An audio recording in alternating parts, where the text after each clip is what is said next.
Welcome to Young Turks, India's longest-running show on entrepreneurs. I'm Shireen Bhan. For 12 years, we've been bringing you stories of innovative businesses and journeys of young entrepreneurs. Today, our first guest is someone who lost his sight in an accident only to gain a larger vision. A writer, a motivational speaker, and a serial entrepreneur, Naveen Lakkur joined hands with US-based entrepreneurs to co-found Compassites Software Solutions in India in 2006. It's a technology services firm that works in the space of big data, cloud computing, and now even e-commerce.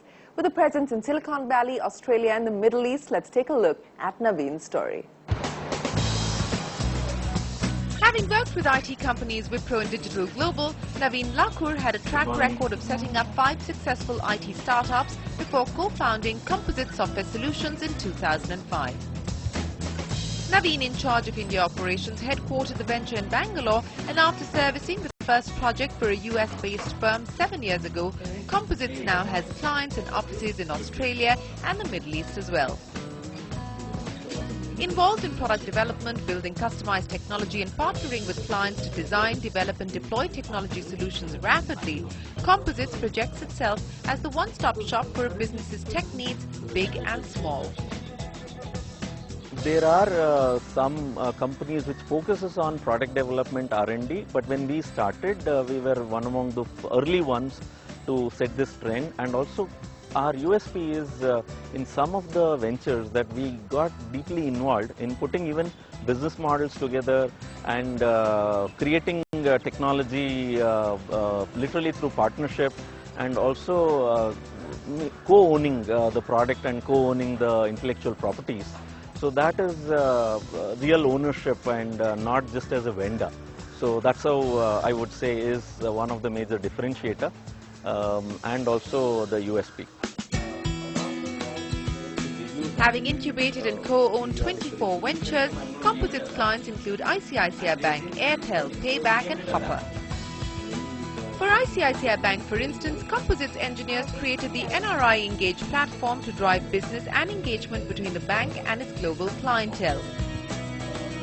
And for some of its clients, especially startups, Compassites even functions as a sort of outsourced IT division. Today, 40% of its business still comes from the US, and India contributes just about 25% to the revenue stream. But newer markets like Australia and the Middle East have registered the biggest growth for the company. Revenue model for these projects, when we take up as a project, it is project specific. It could be even a fixed bid based on the kind of project it is, and we understand how to build that. Or it could be a dedicated team being set up for this particular project, and we get paid for that based on the configuration of the team, and it changes based on the phase at which the project is. Okay, and there is a variant of that revenue model we've also done for the incubations that we have done, a cost plus model, cost plus a small margin to take care of the overheads, and owning a little bit of the equity of that company, so that the ownership is also shared. Having appointed a CEO to manage affairs at Compassites, Naveen is now dedicated to nurturing the group's co-owned businesses and setting up a new office in Singapore. In his free time, Naveen works with visually challenged children and young adults at the National Association for the Blind in Bangalore, helping them overcome some of their handicaps with what else but technology. Naveen, here's hoping your story inspires many others, and we wish you all the very best for your future plans. It's